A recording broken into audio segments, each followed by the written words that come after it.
Which one, Bahuji? Characteristics of Dravya karma and Bhav karma? Yes.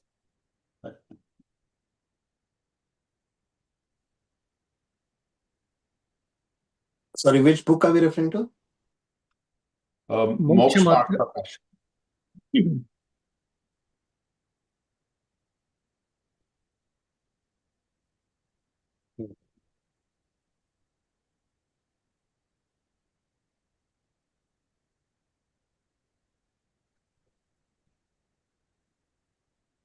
Namo Arihantanam, Namo Siddhanam, Namo Airiyanam, Namo Uvajayanam, Namo Loe Savasahunam.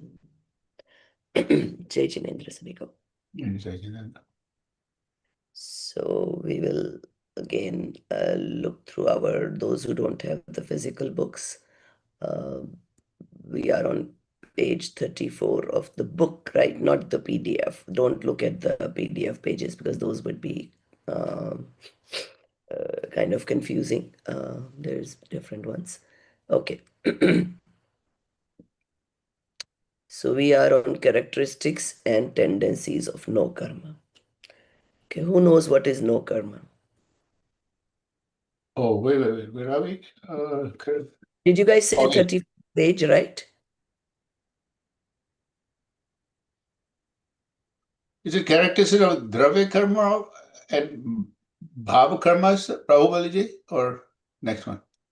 You're on mute. Okay. Yes, so the characteristics of Dravya karmas and Bhava karma. We finished the Gunahani.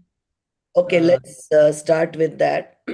That's the last line of page 33. Yeah. And yeah, we'll move on to page 34 then.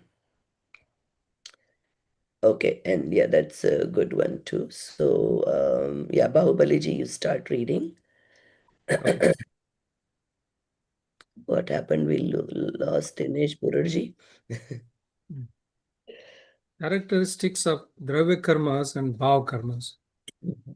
Thus, karma is a product of infinite matter particles in atomic form. Therefore, its name is Dravya karma, material karma. Due to the instrumentality of rise of moha, impure dispositions like perverse belief, anger, etc. are caused. These are the product of Jiva's own impure dispositions. Therefore, its name is Bhava karma.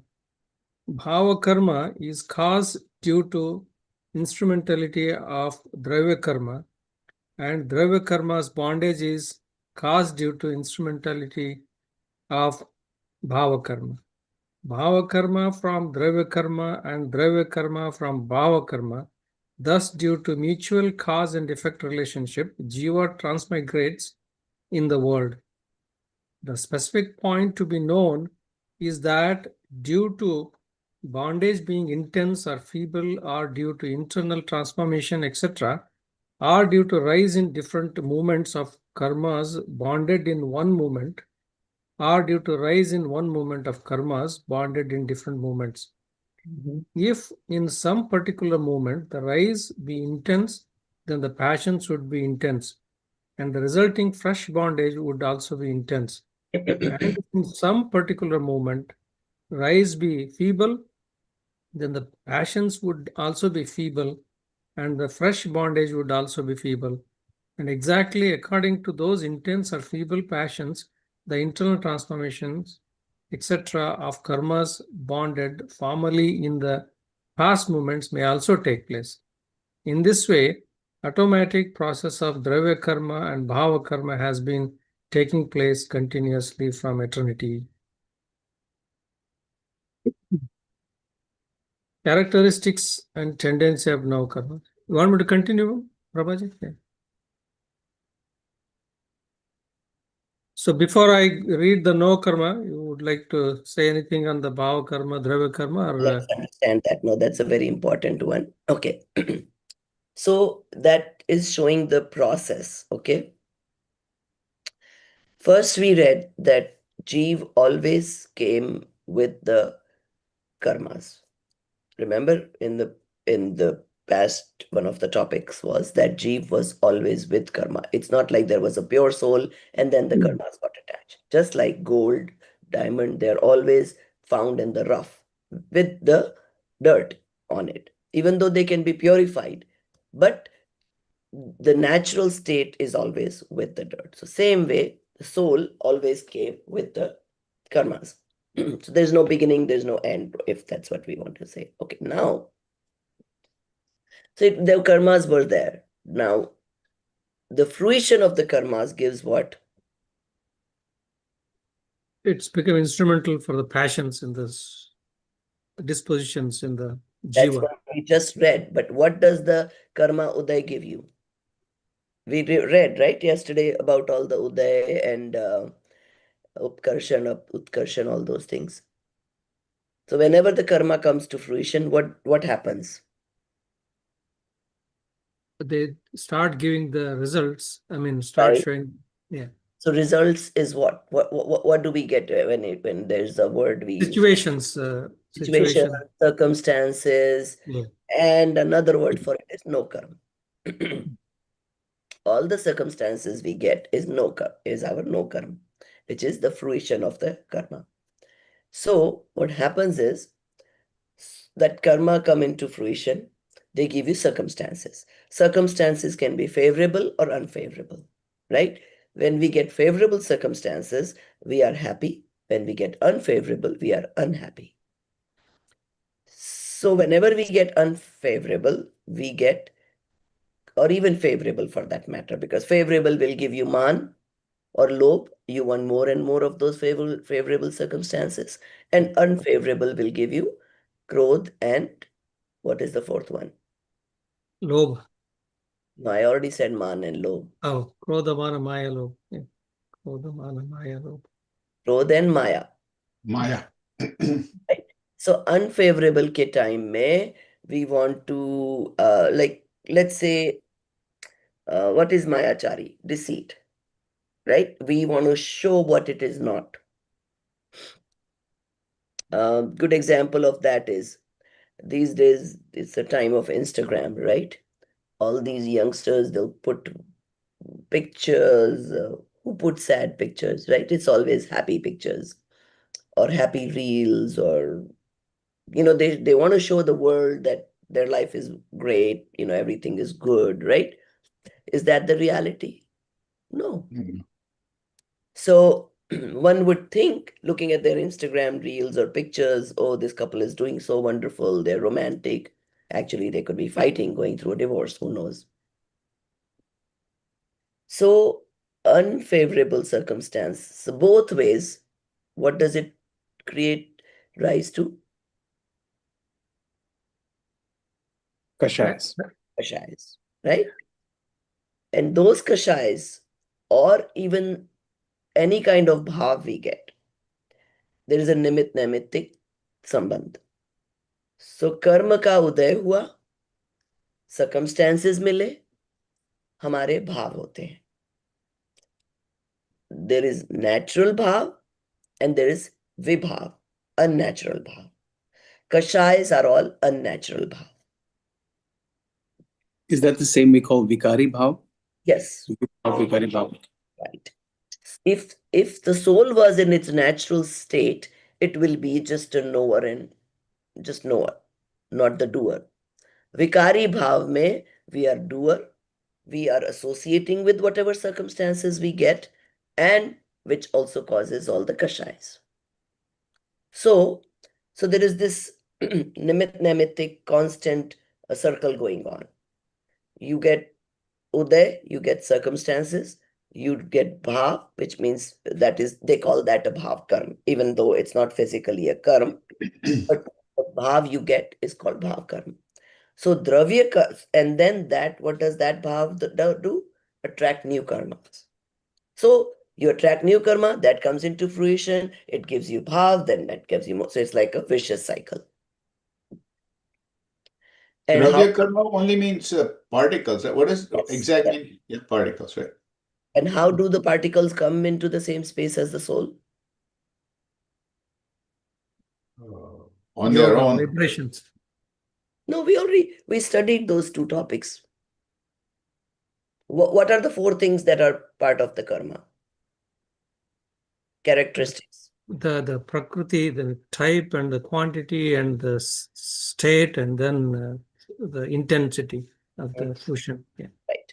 So how do you get those? What causes? Yoga and kashaya. Yes.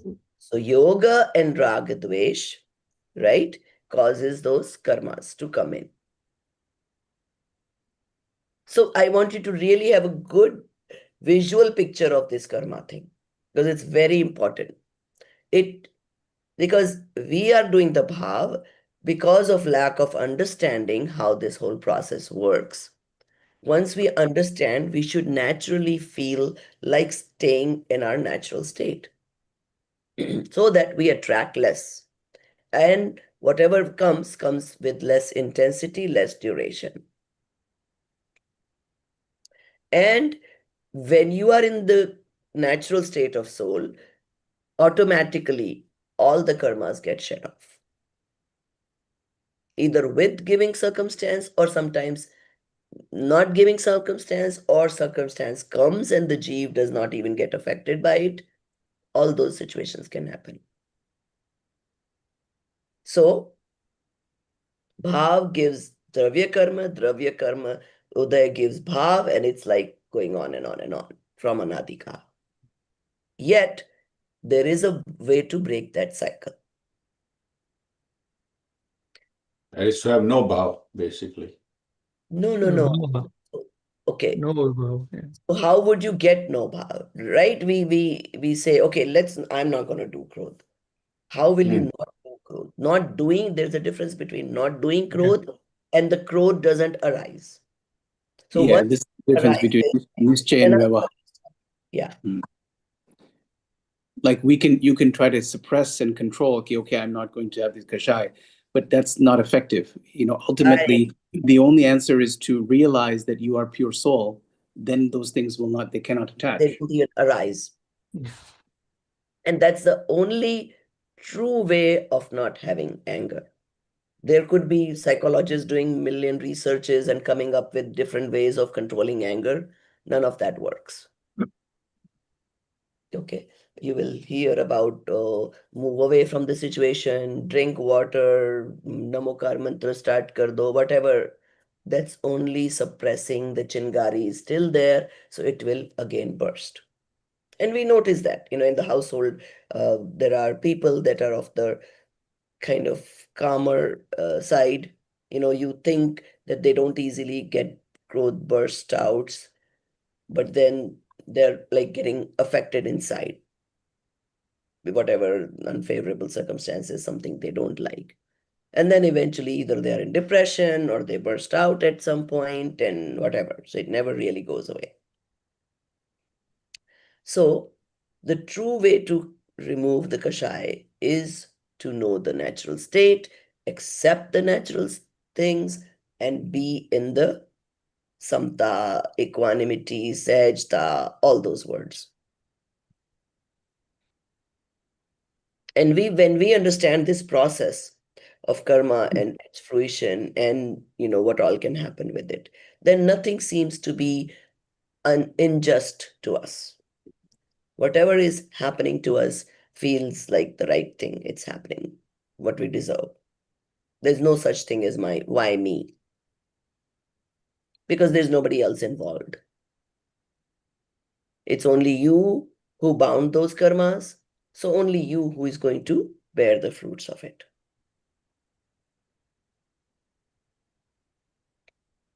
So can you guys repeat, because this is a very important chapter and I want you to remember this process, and some of the terminologies also keep that in mind. It's a very simple process, but something you want to be aware of all the time. My apologies. Can you just remind me? We're on Moksha Marg Prakashak. Which chapter? Moksha Marg Prakashak. If you can open the PDF or if you have the physical book. I have the physical book, yeah. 34 page. 34. Okay. Yes.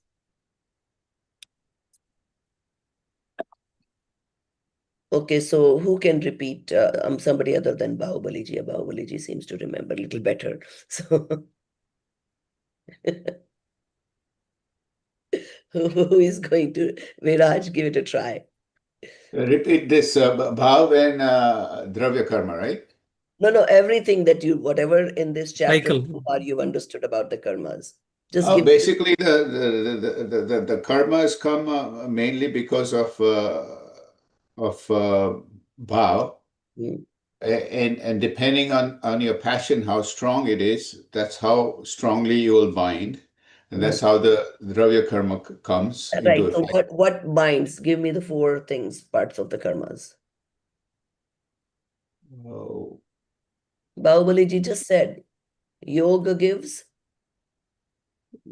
Yoga yoga is is the binding soul. No. Yoga is the vibration that decides the quantity and type.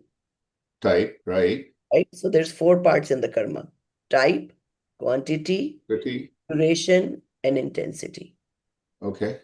Okay. So tell me for the first two, what decides the first two? Yoga, Yes. yoga, right? Right. And then Right. other two. Would be the intensity, the passion. Yes, but intensity of the passions will decide the intensity of the karmas also. Karmas, right? Kashai, rag, dvesh, kashai, that decides the duration and intensity, Intensity, right? right? So we're like kind of comprehending this whole process, what's Right. really happening to us day-to-day life, right? So yeah. Mhm. So now, like you did bhav, and sometimes they naturally come, right? We think we cannot control. Like Right, somebody broke my iPhone. How can I control not being angry, right? right. But it's the circumstances that became nimit in your anger or any other Mhm. kashaya for that matter. And then because you are not an aware soul, not realizing that no, this is something I did, it's my own karma that came to fruition. So why do I need to react? It's Mhm. fine. It happened. Mhm.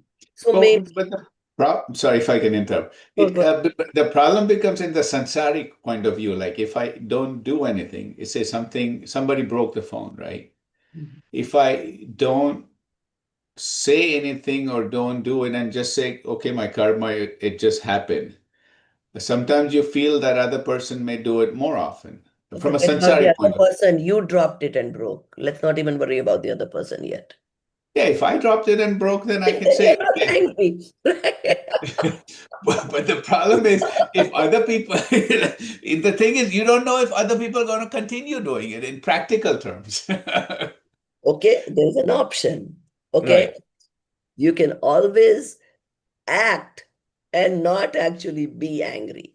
Okay. My Right. dad always used to do this. It's funny. My dad was like a very like a British type of, controlling personality, Mhm. right? And I kind of was the only one who could argue with him. All the other kids, we would just be so Mhm. scared when the moment he came in the room. And, and then sometimes I would argue with him that, you are like bothering yourself. You're always like angry or Mhm. whatever we would do, he would like roar like almost. So we were so Mhm. scared of him. So so so then you know what he used to say? No, I'm not bothered. I just do this to discipline you guys. And the more next moment he would be fine. He is not like he has not bothered himself. He could turn around and be normal talking to my Mhm. mom or chatting with his friends.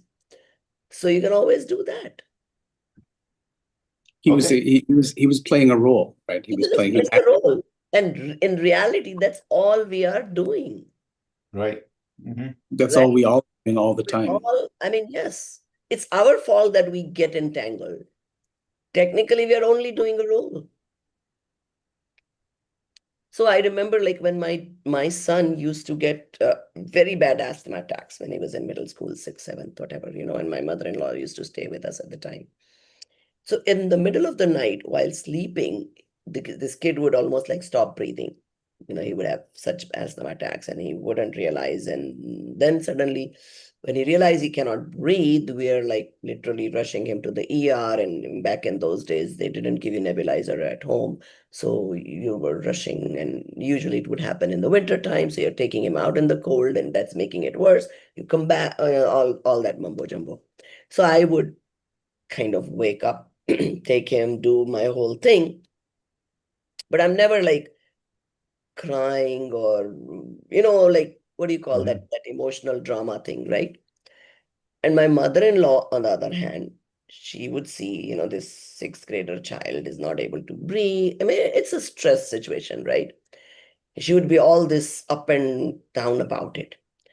And she will tell me, what kind of a mother you are? You don't even get affected by your poor kid is cannot breathe. And I'm like, if I get emotional and start crying, guess what? Who is going to take him to the ER? Who is going to do the needful? So, I'm playing my motherly role. I'm doing my duty. I don't need to be bothered to do my duty. I can still be performing everything that is needed for this kid. Mm-hmm. So, I mean, yes, you want to teach a lesson to the kid who dropped the iPhone. Yes, you can still do that. Nobody's stopping you from doing that. Just you don't create your kashais and bother yourself. So There's a good quote that I remember said about one famous Sadhu Maharaj, Subodh Sagar Maharaj, some time ago. And the quote was that he could crackle with anger, but anger never crackled him. right. So I really like that phrase, that even as a sadhu in propagating Jain Dharma, he could speak angry, and he could be, but that anger was not in him. It was playing his role as a propagator of Jain Dharma. So I really like that phrasing. He crackled with anger, but anger didn't crackle him. Yeah, that's how I describe my father. My mother, on the other hand, she would be so hurt to even get upset with us. When she did get upset with us, you could see that she was more bothered than bothering us. So Because she took it personally, right? More than your father. I mean, she's like all emotional. They're my kids. Why aren't they behaving? Whatever is happening, so it's like, yeah. So something, to learn from. I mean, it's funny, growing up, I didn't think about these things. And now as I'm learning Jainism, I'm relating, different personalities, how they behave, how the karmas, play a role in their life. And immediately also you see the results. And now I tell my mom, I mean, she has a chronic back pain issue. I'm actually here with my mom. And she, I mean, she's constantly in that vikalp, like the pain, pain, pain, pain. And I keep telling her, the more you contemplate, the more you think about it, you're making your karmas worse, and you get the same kind of keep getting that result of the pain all the time. So, and like, this is really the reality, something to think about. So,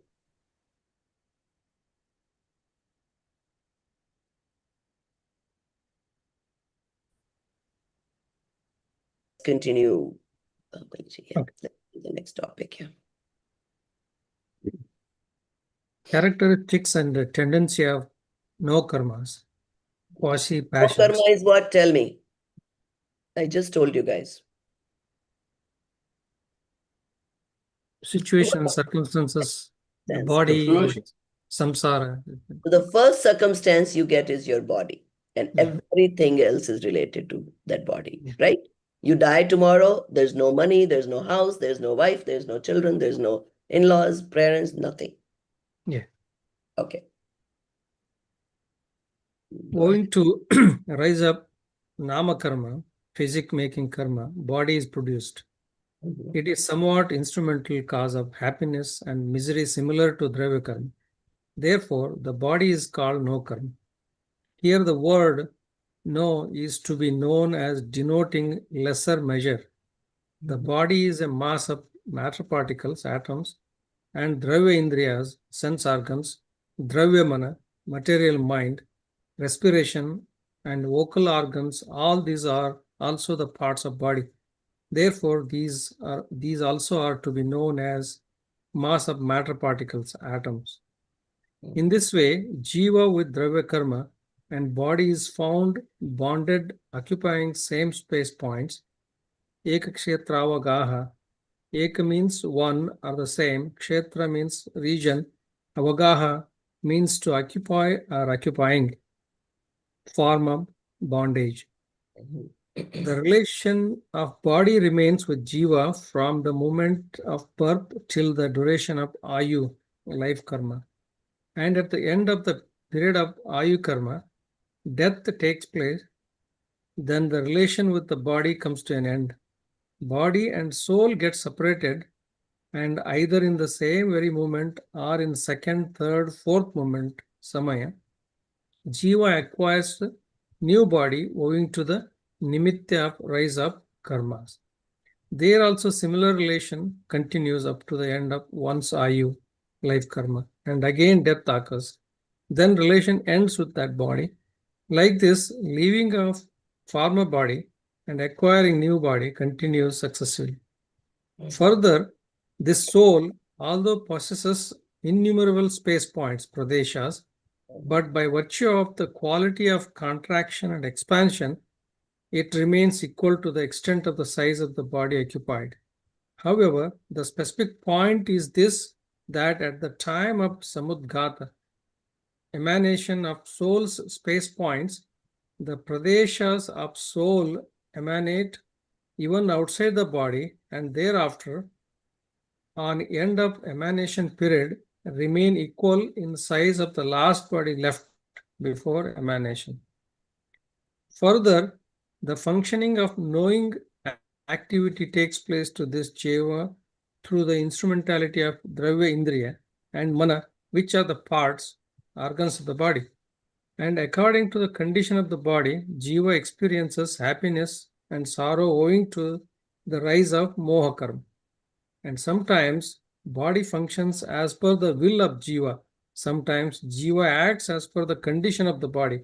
Sometimes jiva acts in different way according to its will, and body, mass of matter particles function in different way. Thus, the tendency of no karma is to be understood. Okay, so it's quite well explained, but let's understand this whole thing.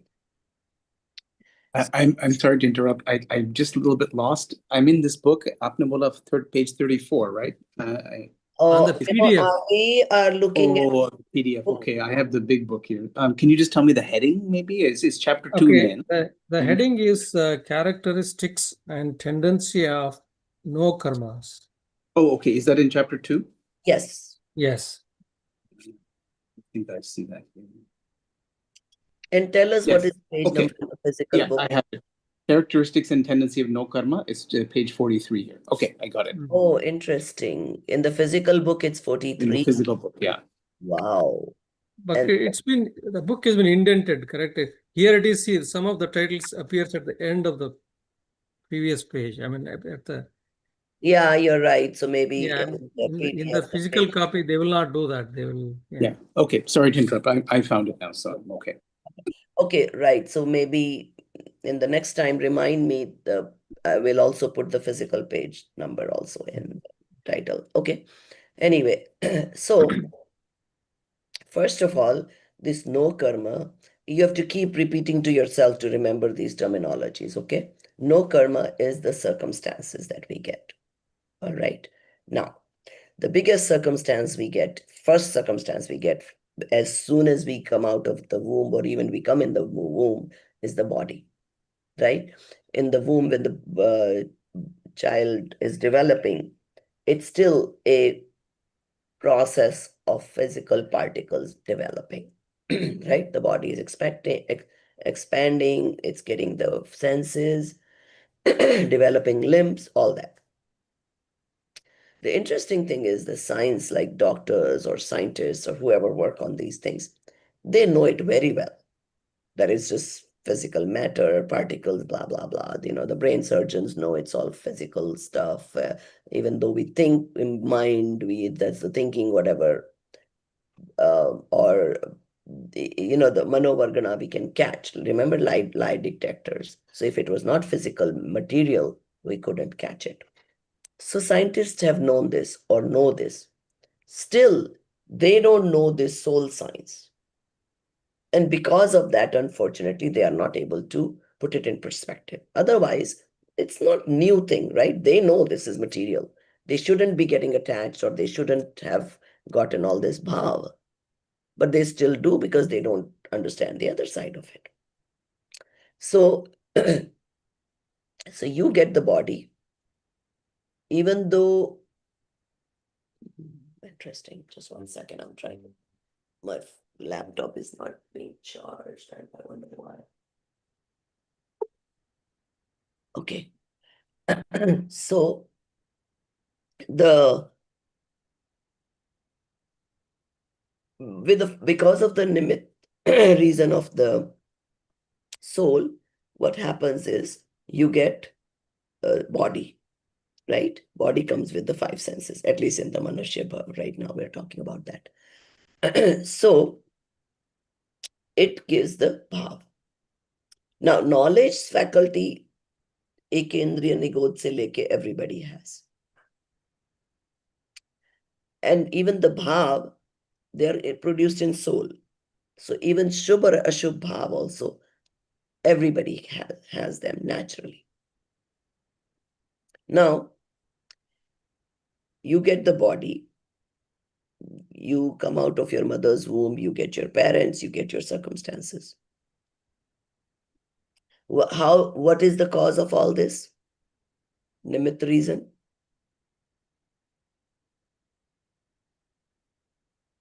Karma. Karma, Karma. right? Naam karma will decide what kind of physique you will get. Sata Sada will decide, when the baby is crying, obviously he has Uday of Asata Vedniya karma, right? Or all that. So that is happening. But so basically what they're trying to explain here is what that whole process. So you got the body, right? That came into being because of the nimit karan of the dravya karma, right? Dravya karma ka uday se aapko body mili. You got the no karma. Then no karma mein you have all these bhav happening. Also because of the no karma, the soul is occupied in whatever body you get. Soul has, what they said was soul has, occupies the same amount of space points, except it can expand and contract. Soul has the ability to expand as big as, who knows, biggest monster, or there's this biggest fish in some ocean, or a little ant, or nigod ka jeev, or whatever. So the soul has the ability to contract and expand. Now, Ayu karma we talked about, in the last classes. One of that karmas, as soon as your body comes into the womb, the Ayu karma starts shedding, whatever the duration that you've gotten in your last life, right? And that process goes on, and it's already when you're basically born with your expiry date, right? And as soon as all those karmas are shed off, the death takes place. Now, and immediately within 3 samay or 4 samay, whatever, it takes the new body. And new body, again, the karmas you got this life decides how long you're going to live in the next body, and what kind of form you will get, right? Whether you're going to be animal, you're going to be hell being, heaven being, whatever. So that's the process. Now, they also explain this one thing called samudghat. So remember, I said that the soul has the ability to contract and expand. So far, we talked about contracting and expanding to the size of the body. right? You are in an ant body, your soul is so tiny. You're in a huge elephant body, your soul is so big. Now, the Samudgat process, what they talked about is, there is also a way for these soul points to go out of the body. So one instance, there is multiple different ways this happens. One of them is called Samudgat.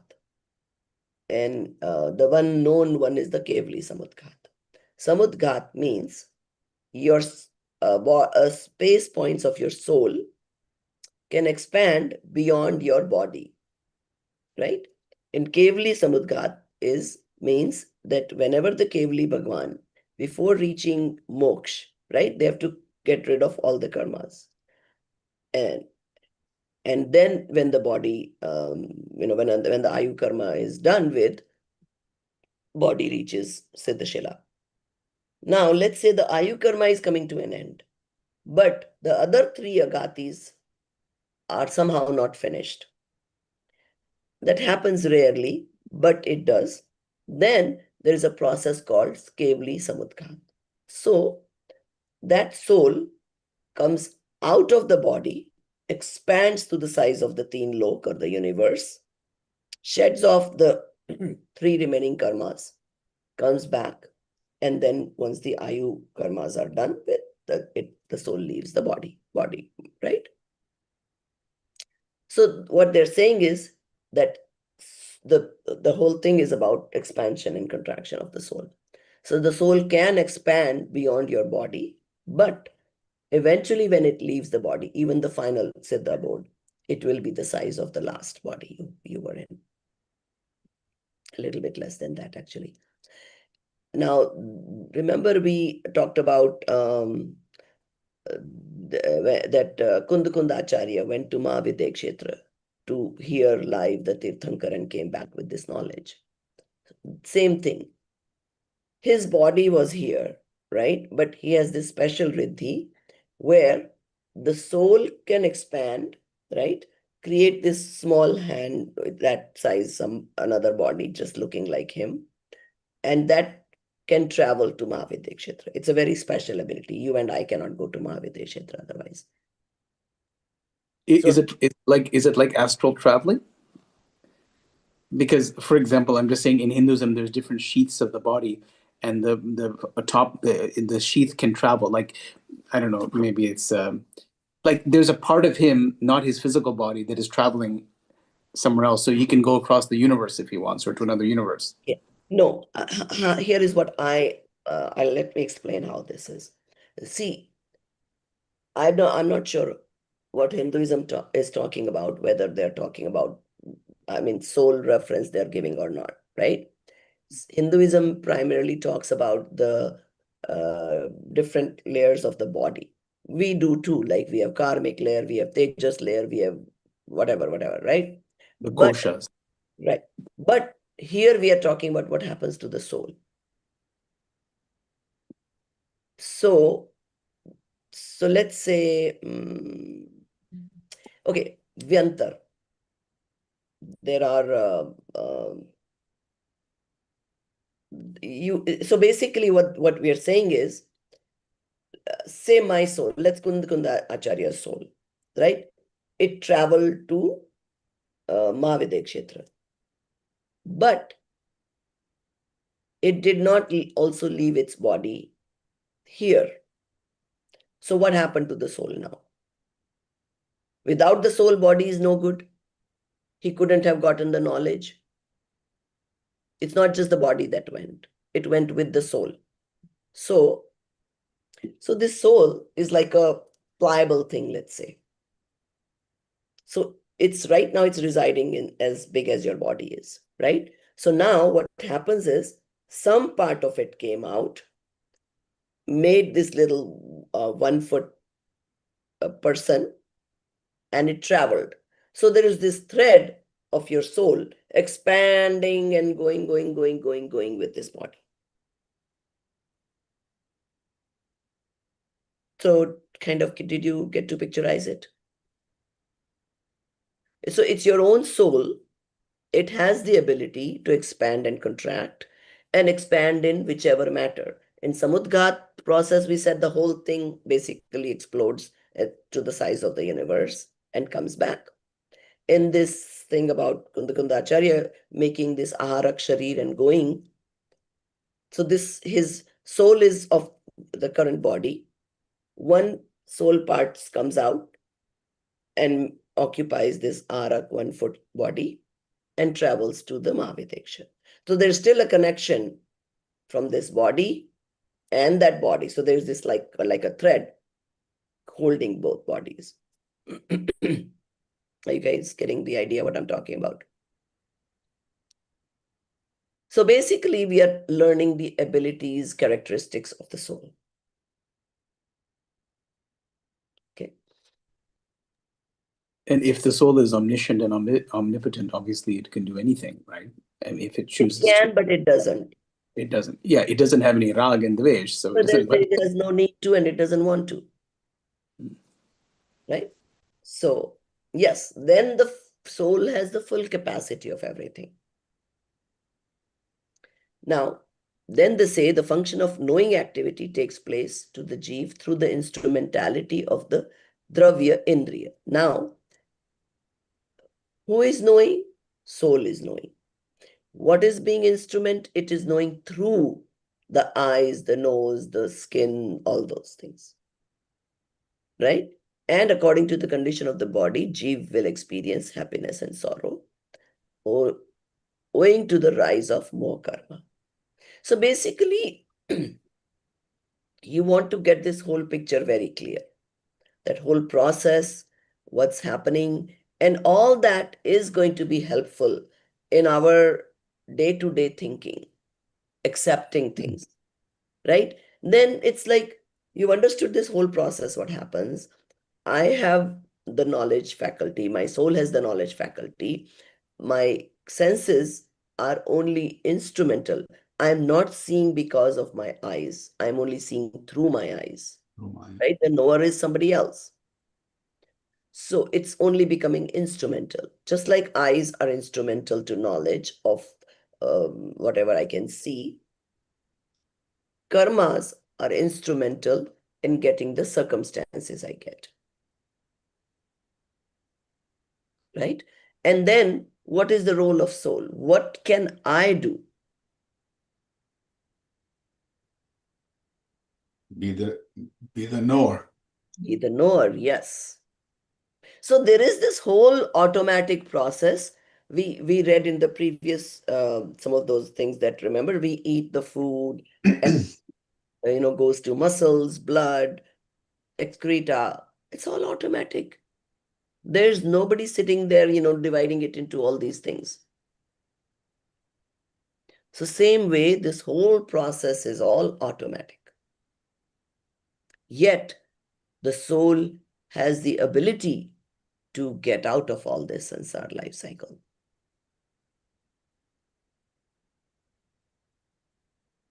So this knowledge is very powerful in convincing us that what is right and wrong for us. Okay. All right. So we move on to the next section. You want to read, Dinesh? And the reason I'm repeating constantly is I want you guys to get to the point where you remember all these things that we're reading in this chapter. Sure, me, Dinesh, or Dinesh Puran? Yeah, no, you can read. Yeah, Nitya Okay. Nigod, that one. Yeah. Let me just. Okay, Nitya Nigod and Itara Nigod, right? Okay. Mhm. So originally, since eternity, Jeev is found bonded in Nitya Nigod form of body. There, the Jeev occupying Nitya, eternal Nigod form of body, dies on completion of Ayu Karma, and again acquires Nitya, eternal Nigod form of body only, and then again dies after the expiry of Ayu Karma, and again acquires Nitya Nigod body only. In this way, there are infinite times infinite Jeevs, which are continuously dying and taking birth from eternity there only. Further, from Nitya Nigod state 608, Mhm. Jivas 600. get a Okay. So the state 608, jivas get out in 6 months and 8 samayas. They assume other forms of bodies after getting out from there. They continue transmigration in earth, water, fire, air, and single plant life forms of 1 sense beings, in the forms of 2 sense, 3 sense, and 4 sense beings, or in infernal, animal, human, and celestial forms of 5 sense beings. After undergoing transmigration for a long time, if Jeev again attains the Nigodh form of existence, then it is termed as Itara, non-eternal Nigodh. And after having stayed there for a long time and getting out from there, Jeeves continued transmigration in other forms of existence. There, the maximum period of transmigration in earth, etc., immobile forms of beings, Stavar Jeev, is innumerable kalpas only, and in mobile forms of 2 to 5 sense beings, Trasjeev. It is somewhat more than 2,000 sagas. In Itara Nigodh, it is 2.5 Pudkal Paravartanas, wandering in matter cycle of time, which is infinite period. Some jeeves, after getting out from Itara Nigodh and getting Stavar, immobile form of existence again, go back to Nigodh. Thus, in 1-sensed forms of existence, the maximum period of transmigration is innumerable Pudgal Paravartanas only, and the minimum period is of 1 Antar Muhurta in all states of existence. In this way, the maximum embodied forms occupied by this Jeev are of 1 sense beings only, and acquiring other higher forms of existence is just like Kaktalia Nyay, a flying crow catching falling down fruit by chance. Thus, this Jeev is having the disease of karmic bondage from beginningless time, and thus ends the diagnosis of karmic bondage.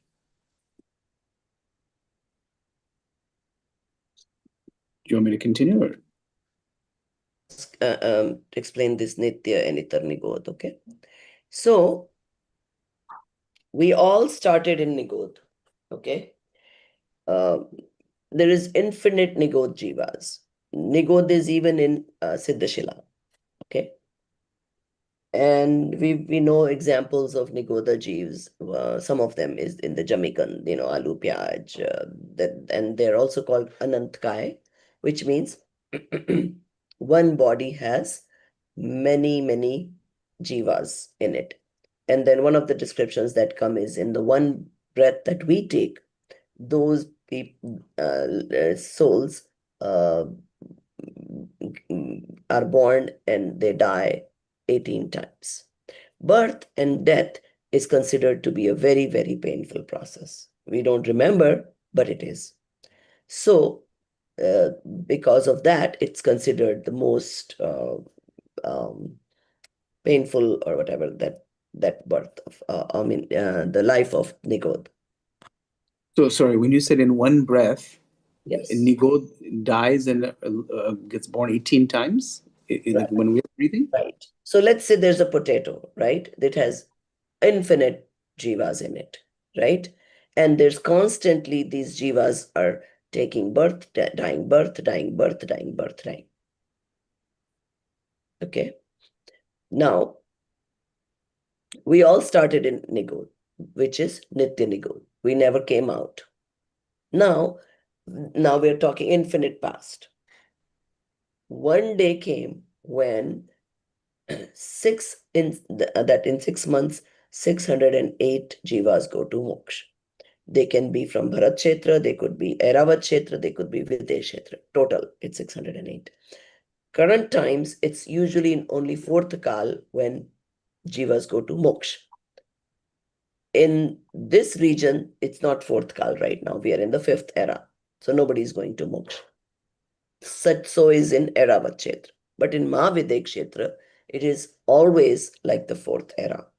So from that area, there's always a possibility of jivas going to moksha. And currently, that is the only place where jivas can go to moksha. Now, but even there's a limit. Only 608 will go in that 6 months, 8 samay, whatever period it is. When those jivas go to moksha, that many come out of Nitya Nigodh. So you think about this. Out of the infinite souls still in Nitya Nigodh, how rare it is to come out. So we all, due to some circumstance, whatever, we came out thanks to somebody going to moksha, because one jeev goes to moksha, one comes out of Nitya Nigodh. So the number of souls in the sansar is constant. Okay. Now, so then once that jeev comes out of Nigodh, then naturally it has some shubh karma due to which it takes birth into ekendriya. Ekendriya is like bacteria, viruses, all of, or prithvi kai, upkai, plant life, all of those, right? Then if they do, which is again very rare, some shubh bhav, and they go to two indriyas, then 3 and 4, and accordingly the rarity, right? And then coming to fifth, now out of, you could go to ekendriya, go back to Nikodh. Two indriya, go back to Nikodh. Now the second time when you go back to Nikodh is called Itar Nikodh, which means you have come out of the initial Nikodh. So you may go back and be there again for long time, but you won't be there permanently because you at least come out once. So that is the detail of Itar Nigodh and Nitya Nigodh. So all of us, even if we go back due to our karmas in Nigodh, we will be in Itar Nigodh. Those are just terminologies. Nitya Nigodh means that Jeev has never come out to the sansar, and Itar Nigodh means it has come out to others, Ekendriya to Panchendriya, and gone back into Nigodh. So you really don't want to go back to Nigodh because you can be there for a very, very long time. So in that sense, the reason they give you all these Karnanuyog things is to realize how rare this human life is. Because only in human life you get this faculty of deciding, the brain power of analyzing, contemplating. And if we don't do our work in this life, you never know for how infinite long time we will be back into Nigodh and who knows where. And not just human life, but being born as a Jain and being And fortunate, yes, be able to have this opportunity. having the capacity and the teacher and the teachings and everything, right? Like it's I know the point they're making with all these things, infinite times infinite, is like just like emphasizing just how rare, right, How this rare. opportunity is. And knowing all this helps. Okay. Why Then do you don't I waste time. here I slept at 1 o'clock last night and I'm up at 6 to teach because of this importance of this human life. Okay. So whenever somebody gives me an excuse like just today, Arunji wrote, right? Grandkid is getting born, so they're waiting in the hospital.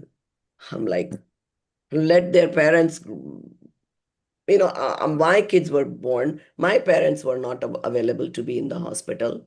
What is the big deal? Don't waste your human life for those things. That grandkid has his own father. Madam जिंदगी भर सुनना पड़ेगा. Who is that? Who was that? I said जिंदगी भर सुनना पड़ेगा. बच्चे के सुनते नहीं रहे तो. Why सुन लेना? No, he's actually he's preventing future karma by being there now. Maybe It's more important. No, I'm not joking. Some of it is seriously. Think about this, right? Right? Who are you concerned? सुनना पड़ेगा वो लोग कौन है आपके बताओ? It's all about your priorities, right? Always keeping Who your are priorities. they? They are just your no karmas, which vanish. Tomorrow you close your eyes and who is it? Are they coming with you? No. You ask them.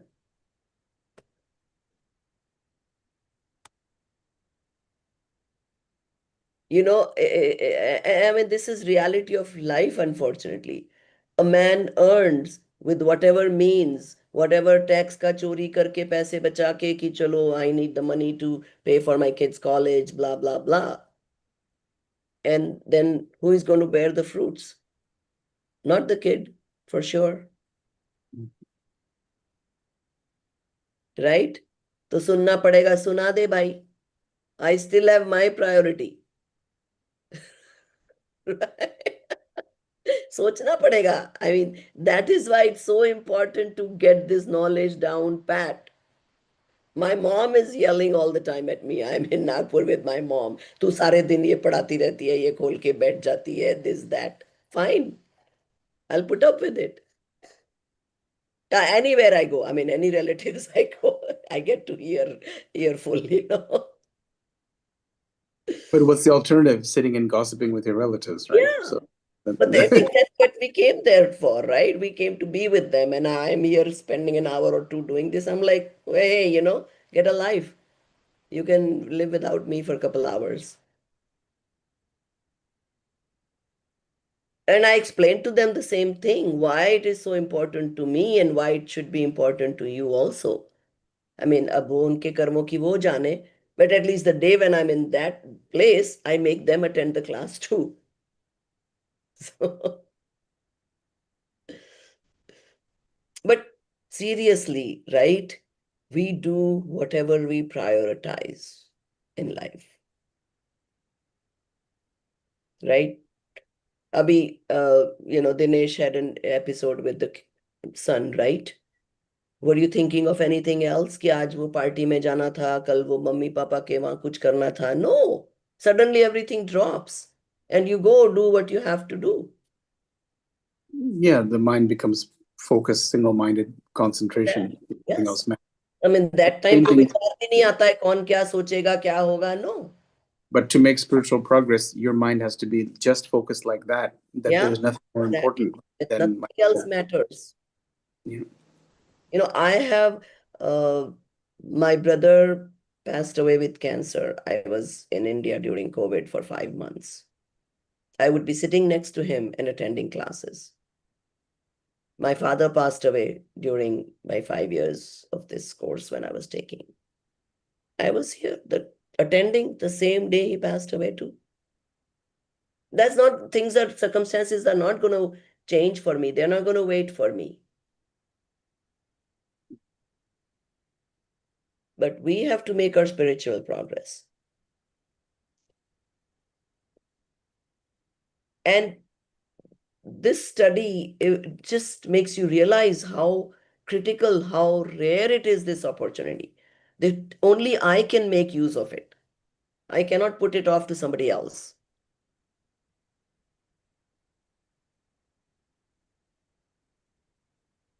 And, once you decide your priority, things fall in place. It happens.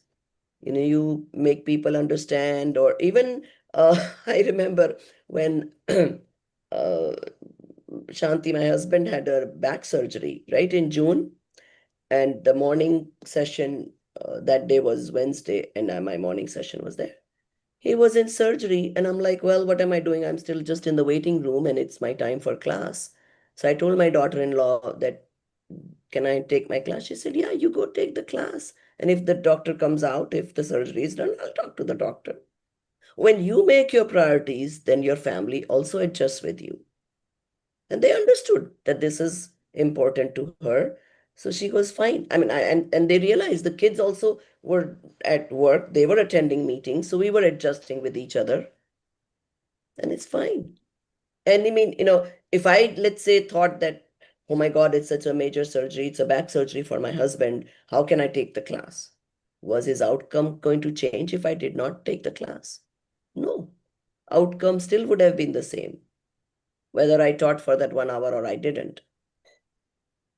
That's the important point, that you have nothing to do with that back surgery. Exactly. And we get involved in these things because we think it's related to us, but it's not. It's not. So even though, yes, I am obviously attached, it's my husband, it's a major surgery going on. So the previous 2 weeks, so engrossed in taking him to physical therapy, taking him to chiropractor, taking him to whoever else to see if we could avoid surgery. When should we do the surgery? Which surgeon? Obviously, you're completely engrossed in those decisions because it's somebody close to you. You have to be involved. Fine, nothing wrong with it. But still, you have to know your soul priorities. And that doesn't mean you don't do your worldly duties. You'll still do. You're an actor. You still have to play a role. But just don't need to be so involved that that takes precedence over your soul.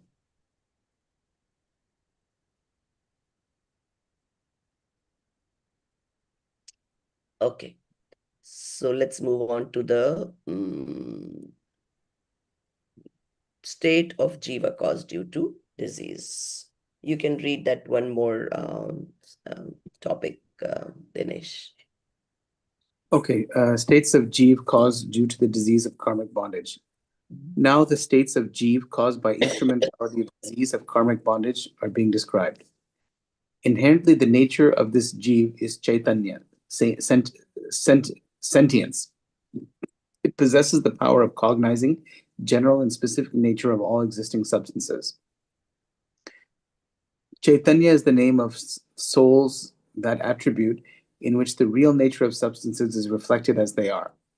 Cognition of general, common nature of substances is called perception, darshan, and cognition of specific, uncommon nature of substances is called knowledge, jnana.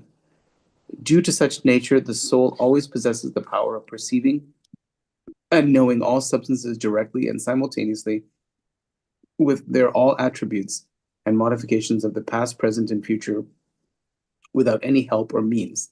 But from eternity, knowledge obscuring and perception obscuring karmas are found bonded with Jeev. Due to its nimit, the manifestation of this power does not take place. Owing to kshayopksham, destruction comes subsidence of these karmas, somewhat a little manifestation of mati dhyan, sensory knowledge, and shruta dhyan, scriptural knowledge, is found, and very rarely avadi dhyan, clairvoyance, is also found. A chakshu darshan, non-ocular perception, is found, and rarely chakshu darshan, ocular perception, and avadi darshan, clairvoyant perception, are also found. And then now the tendency of these is explained below. So basically, now they're just talking about how the nimitic sambandh works between the different karmas and the what we see, right? Because of the Jnanavarniya karma, our perception and knowledge, how much we have, accordingly, our different range of how much we understand, how much we grasp, how much it sticks with us, all that is decided. So, but soul never loses the power of perceiving and knowing completely, even no matter how much karmas you have. It will always have at least some ability to know and perceive. Even the Nigodh ka jeev or Ekendriya ka jeev has the ability to know, right? And at the same time, this is also true that there always the knowledge obscuring, perception obscuring, all those karmas were always found with the jeev. So, and all this, we are learning, it should make us realize that, when I don't know if you guys heard that I put the YouTube that one song about the rarity and importance of the soul, how the other than the Manushya Gati, or with this circumstance that we got, what all happens to us in the other four Gatis, or even in Manushya Gati ke Dukh, usme wo bhajan mein it was played during the Pratishtha, so I shared it with you guys. And like I said, when you're sitting in live in these some of these events, Pratishthas, it's like sitting in a live stadium watching football game. You get that emotional feel. So when they play these songs and there is some visual depiction happening, you really feel that, oh my God, how the other gatis, I won't get to do any of this. It's not going to be easy for me to do, even you can get some darshan in all the gatis, but the circumstances are going to be so bad. How will I do it? And right now, it's perfect. I have everything going for me. So I Like need to, basically, it's hard enough to get it as a human. So you're yeah, making it even much more hard if you think I'll get it in another gati, right? exactly. So, or even only in human, I can get to that level where I'm convinced the strong conviction has happened, even if I did not get that experience. Now that when once I've come to that level, that decision is made that I am the soul, and everything else that we are learning, then even if we did not get the experience in this lifetime, let's say, you're carrying all this Shraddha, understanding with you. And that is how in Sher Pariyai also, when Mahavir's soul got the nimit of the sadhus, that remember who you are, and he was able to realize his soul. But not without the initial understanding, initial conviction. So yes, Samyak Darshan is possible in all gatis, but only in Manushya Gati we have enough brain power to absorb all this, to learn, to understand.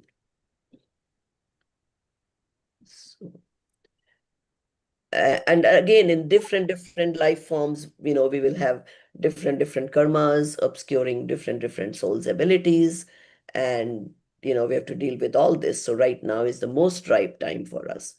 So, and then even here, the Shruta Gyan, Mati Gyan, we have all whatever we have so far. Let's make the best use of it. And then they gave all the different Gnan and how the obscuring karmas matter. Okay. So then let's do the next topic, depending functioning of Mati Gnan. How it limits or how we are dependent on certain things. So, okay.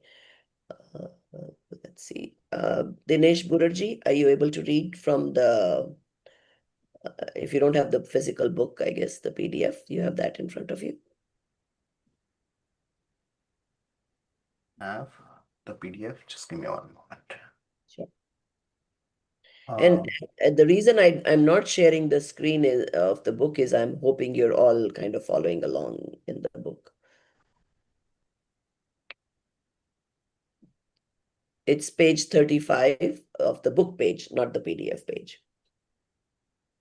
Because I think in the group we shared it in the Google Drive. So it's basically the look at the book page.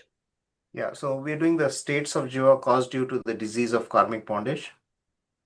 No, we just read that. Or depending function of Mati Gyan. Right. Dependent. Okay. Mati Gyan knows with the help of Dravya Indriyas, the body organs, namely tongue, nose, eyes, ears, touch, and Dravya, Man, the material mind situated in the heart in the shape of an 8-petal open lotus. For example, he whose eyesight is weak, though sees through his eyes only, but sees only after putting on eyeglass and can not see without eyeglass. Similarly, soul's knowing power is feeble. He knows by his knowledge only, but knows only with the instrumentality of Dravya Indriyas and Man. Cannot know without them. And even when the eyes are all right, but if some defect develops in the eyeglass, then he cannot see or see unclearly or see differently. Similarly, one's Kshayoksham Gyan is as it is, but if the matter particle atoms of Dravya Indriya and Man turn otherwise, then he can not know or knows unclearly or knows differently, because there exists cause and effect relationship between the modification of atoms of Dravya Indriya and Man and Mati Gyan. Therefore, according to their modifications, the modifications of knowledge also takes place. As for example, in childhood and old age of human beings, Dravya Indriyas and Man, etc. are feeble. Their knowing power is also found feeble, and further as owing to the instrumentality of cold atmosphere, etc., the particles of sense of touch, etc., and mind act differently. Then either nothing is known or a very little is known. Mhm. Further, nemitic cause and effect relationship is found also in between knowledge and external objects. For instance, if the particle atoms of darkness or the particles forming cataract, etc., or the opaque particles of stone, etc., come before eyes and then eyes cannot see, and if a red glass comes before eyes, then all appears red. If green glass comes before eyes, then all appears green. Thus, erroneous knowing takes place. Mhm. Further, if telescope, eyeglass, etc., come before eyes, then the things appear in magnified form. If particles of light, water, plain glass comes before eyes, then also things appear as they are. Similarly, one should know about other senses and mind also appropriately. Owing to the use of incantation, etc., or owing to the drunkenness, etc., or owing to the nimit of ghost, etc., either no knowing or a very little knowing or knowing differently takes place. In this way, this knowledge is dependent on external things also. Mhm. Moreover, whatever is known through this knowledge is known unclearly. From remote position knows in one way, from vicinity knows in other ways, instantly knows in different way. If there be delay in knowing, then knows differently, knows some object with suspicion, knows some object erroneously, knows some objects a little only. In all these ways, clear knowing is not possible. In this way, Mati Gyan, sensory knowledge, functions depending upon the medium of senses and mind. It knows through the medium of those senses only such molecule of matter which lie in the area within the reach of senses, are present in gross form, and are knowably by self. Even if those molecules, the modes of touch, etc., of some molecules only are known through different senses in different moments of time. And through the mind, it knows quite unclearly a little bit about the material and immaterial substances and their modifications of past, present, and future, knowable to oneself of the remote areas or of nearer areas. That too, it knows only that thing which has Hold on. been. I'm assuming most of it is clear, but if you think it's not very clear, then we'll stop and because it's a little longer topic. Do you guys prefer to explain before, or can we finish the topic and then you can ask questions? Honestly, if I think if we read it in Hindi, it will be more understanding. Like this is like मुझे चक्कर आ रहा है ये पढ़ के. Yeah, I would agree. The English is very like it's too wordy. It's really wordy. Like it's even Honestly, me. But Hindi, it English is is my equally language. worded in the Hindi also. Okay. पता नहीं. I think I'm not having a problem with it, and part of the reason could be, well, no, actually, no, I have not read this in Hindi recently. I have not covered this in the Hindi class. But still, I'm not having a problem understanding it in English. Is everybody having a problem? I mean, it's pretty simple, plain English they've written this in. It's kind of Indianized English, and it's very Well, wordy. so yes. It's like English is my first language. I'm getting lost in it. So I mean, maybe that's my own deficiency, No, but no, I'm just no. like, I mean, I've always told you guys since we began this that this book is not done in the modern chat GPT and the way the other books are done. This is actually physically translated by somebody. It's not a very bad translation, but yes, you're right.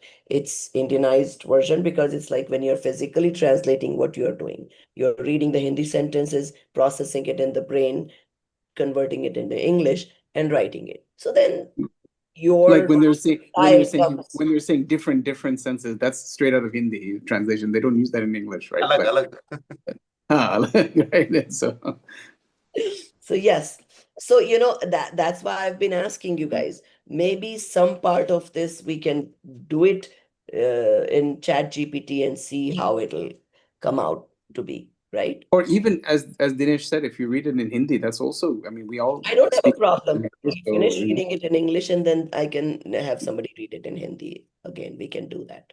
So go ahead, let's finish the topic and then we'll. Okay. And of course, I can explain so far what we have read.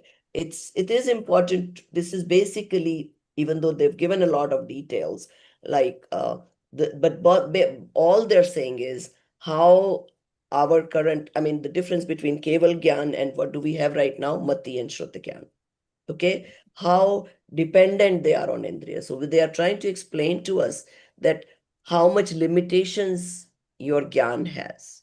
In spite of that, you have enough to understand the Shastras and know your soul and experience your soul.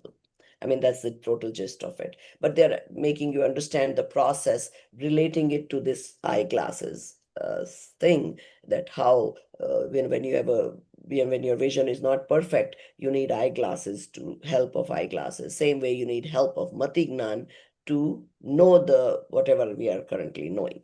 But if you didn't have that limitation, then you would have Keval Gyan, which means the soul itself has the ability to know everything, limitless. And then they're giving you examples of how you would know wrong. If you have mithyatva kaparda, they gave that example of red some screen or green screen, and then you're, like if you were born in a Muslim family, for example, yeah, you only got that chashma, right? That you have to look through everything through whatever they taught you from childhood, that Allah does everything, and anybody who doesn't follow Allah is to be killed, or whatever it is written in their shastras. So again, that is to make us realize that how fortunate we are to be able to even not get those, red screens and green screens and be confused about our own selves. So let's continue reading, and we can again do another read in Hindi if we need to. Go ahead, Dinesh. And sometimes it knows about the non-existing things through his own conjecture. For example, as in dream or in conscious state, also it contemplates about such things, forms, etc., which are perhaps found nowhere, and believes them contrary to their nature. In this way, knowing takes place through mind. So the knowledge which functions through senses and mind is called Mati Gyan, sensory knowledge. Further, the one sensed being viz. Earth, water, fire, air, and vegetables, plants, have the knowledge of touch only. Earth, earthworm, conch, etc., two sense beings have the knowledge of touch and taste. Ant, bug, etc., three sense being have the knowledge of touch, taste, and smell. Large black bees, fly, moth, etc., four sense beings have the knowledge of touch, taste, smell, and color. Crocodile, cow, pigeon, etc., animals, subhuman beings, and human beings, celestial beings, infernal beings. These are five sense beings. They have the knowledge of touch, taste, smell, color, and words. In animals, Tiryanch, many are rational, that is, with mind, and many are irrational, that is, without mind. There, the rational beings have the knowledge arising through mind. The irrational beings do not have the same, and the human beings, celestial beings, infernal beings are only rational beings. All of them are found possessed with the knowledge arising through the medium of mind. Thus, it is to be known the functioning of Mati Gyan. Okay. All right. Now, I don't know if you guys have the Hindi books open to immediately read. If one of you does, you're welcome to read it in Hindi. Otherwise, you can just ask me questions of any paragraph or lines that is not making sense to you.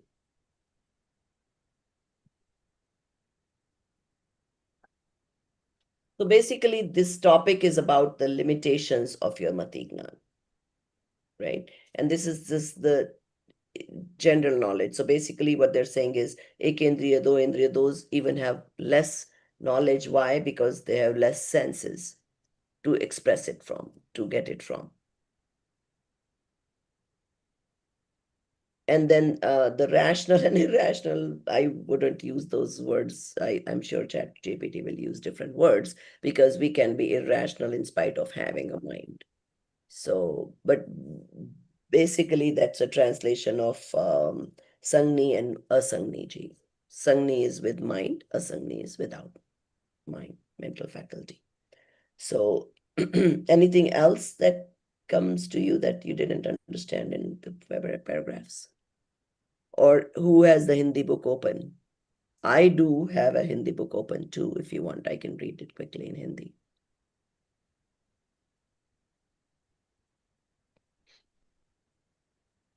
No, it's okay. I mean, we can understand. It's just hard to understand. So we probably don't need to read it. Whatever you decide. I mean, I don't have a problem. It's just a couple pages. I can quickly read it in Hindi for you guys if you think it'll help. Well, I think we should read the next one in Hindi because it's a shorter paragraph. Okay, fine. Okay, if nobody has the Hindi book open, I can read the Shrut Gyan Ki Paradhin Pravrutti in Hindi. Okay, is that fair? And you guys follow along in English then. Okay, Shrut Gnan Ki Paradhin Pravrutti. Same thing, we talked about devotion, limitation of Matignan. Now we're talking about limitation of Shrut Gyan. अब मतिज्ञान द्वारा जिस अर्थ को जाना हो, wait a minute, I have some notes written here. I'm trying to, okay, I've written the difference between Matignan and Shrutagnan. Matignan basically is reading and experiencing. Shrutagyan is the analysis and processing of that knowledge that we just read. So when you are in class reading, hopefully you're using both. You're not just reading, you're also analyzing and processing what you're reading. So अब मति ज्ञान द्वारा जिस अर्थ को जाना हो उसके संबंध से अन्य अर्थ को जिसके द्वारा जाना जाए सो श्रुत ज्ञान है, राइट? वह दो प्रकार का है, अक्षरात्मक और अनक्षरात्मक. So did you understand that word aksharatmak? Words. Verbal and non-verbal. Right. जैसे घट ये दो अक्षर सुने या देखे वह तो मति ज्ञान हुआ. Right? You say you heard the term pot and you like heard the word only. Now you related it to the physical pot. And it could mean different to different people. Somebody could think of a round one, somebody could think of a long, elongated jar, somebody, whatever. So that would be Shrut Gyan. उनके संबंध से घट पदार्थ का जानना हुआ सो श्रुत ज्ञान है. इस प्रकार अन्य भी जानना, यह तो अक्षरात्मक श्रुत ज्ञान है. तथा जैसे स्पर्श द्वारा शीत का जानना हो वो मति ज्ञान है. उसके संबंध से ये हितकारी नहीं है इसलिए भाग जाना इत्यादि रूप ज्ञान हुआ सो श्रुत ज्ञान है.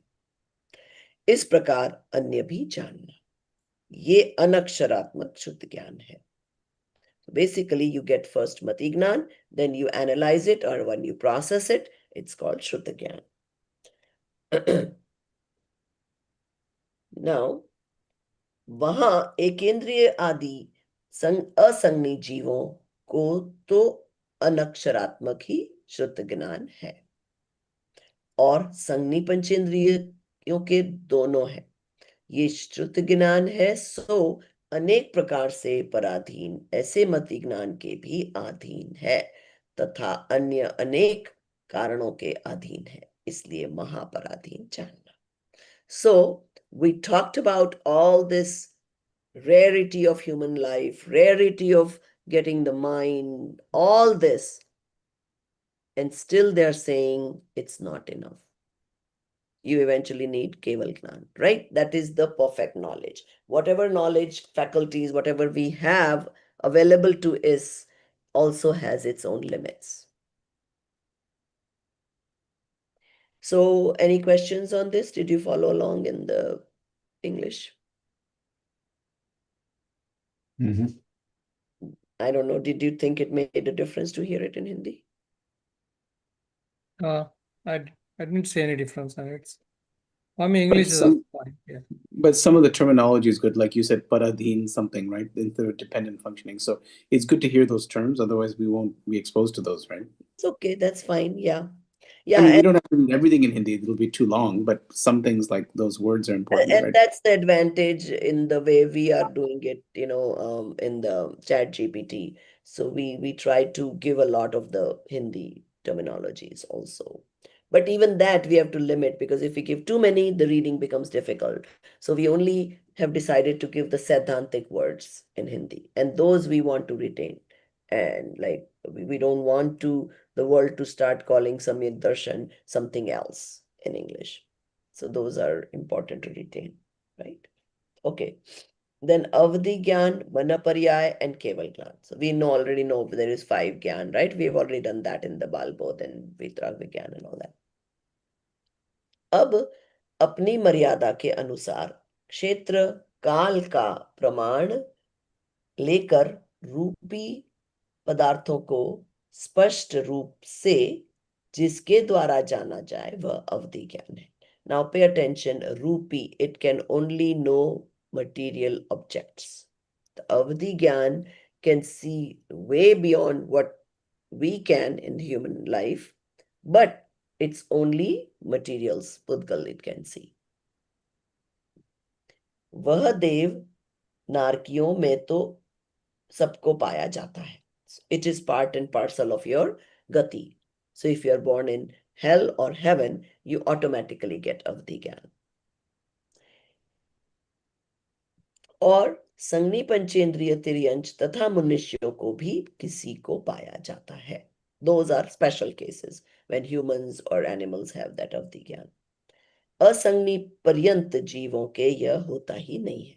So if you are an animal without brain, mind, then you don't have that possibility. अवधि के 3 भेद हैं. देश देशावधि, which means limited अवधि, परमावधि, the ultimate अवधि ज्ञान, and सर्वावधि.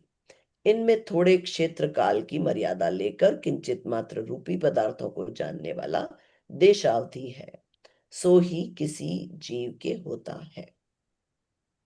So those, I guess, don't mean much. It's just how much range can differ. That's all that they're talking about. I'm not sure what they said in English, how they explained it. Can I just ask one clarifying question? So when we talk, even before we talked about Avadhi Dhyan as clairvoyance, is for material objects. So you can see something that's far away that we can't see, let's say, right? But what about those people who can see past and future? So that's not a material object. It's like an event that will happen, either in future or something in the past that nobody, is that considered part of Avadhi Dhyan? Event itself is matter, correct? I mean, it is. That's what I'm getting at. Is the event, is that matter? So if you see something that's going to happen next year, is that considered matter, like part of Avadhi? They only have calculations. So are you talking about the what do you call Jyotir, whatever they call it? Jyotish. Yeah. Yeah, for Logists. example, people who are very gifted psychics or No, Jyotish. those are actually like physics, chemistry, one of the subjects, like mathematics. That has nothing to do with Avadhi Gyan. No. No, but if you're seeing something that has yet to transpire, right? It's some sort of, I mean, most people don't have that ability. Very few people have that ability. So it's some kind of clairvoyance, but my question is, it's not like a material. So you're not seeing an object in another room. Clairvoyance is we can actually, they can actually, so Narak mein, they can see what their past lives mother is currently doing. Like physically material, they can see. That's a correct thing, though. They're seeing material. We can also see when we dream, right? Some thoughts what's going on, and we can see physically something happened to somebody, right? Don't we see those in dreams? But that's not Avadhi Gyan. But I'm talking specifically about time, right? Something in the future or something in the past. So not like seeing something that is happening. Let's say Acharya Kunda Kunda could go to Mahavidya, he can see what's happening there, he traveled there, right? I'm talking somebody, let's say 5 years from now, I have seen this is going to happen. So it's not a material thing, it's an event that's going to happen, right? Because karma is already there. Those things are already written, right? Those things are going to happen. So the person it's a question is just simple. It's a categorization. Jinko ye ability hai, is that It's considered like a type special of ability, but that is not avdhi. No, It's not avdhi is limited to material. It's limited duration. It's only available to these folks that I said. But there are a lot of different abilities other than these 5 types of gyan also. Okay. Those are called labdhis. Oh, labdhis. Okay. Okay. That comes under labdhi. Yeah. And meditation can accomplish that. So you Okay. don't So need Jain to accomplish that. Any person sitting in meditation can develop some labdhis. okay. Special. Labdhi, or they call it siddhis also in other Right, traditions. right, Same right. type of thing. Okay, so that's an important distinction. So ye jo avadhi dhyan, manapariyanayan, this is related to matter, right? Yeah. And then labdhis are related to sort of the time, It's like all kal. special knowledge. Like Yeah. I could be a PhD in nanotechnology. Right. That is my special ability. Same way, somebody able to maybe physically, whatever they're experiencing of the future, how accurate, I don't know, but whatever, that's a special thing. It's a special Okay. thing. Okay. Yes.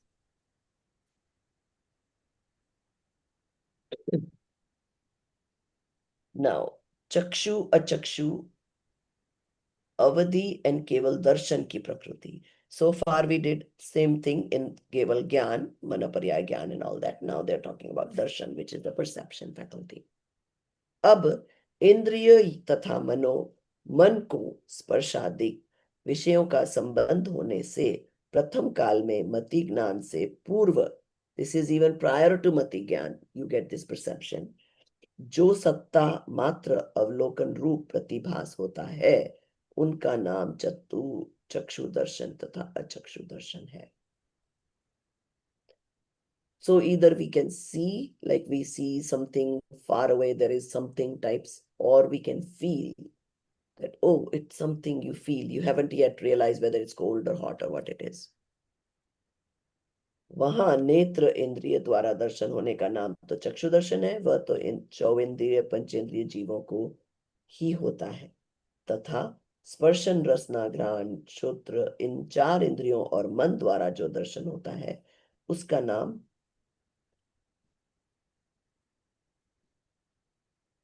this book has grach chakshu darshan, अचक्षु होगा, it's print में problem है, अचक्षु दर्शन है, वह यथा योग्य एकेंद्रिय आदि जीवों को होता है.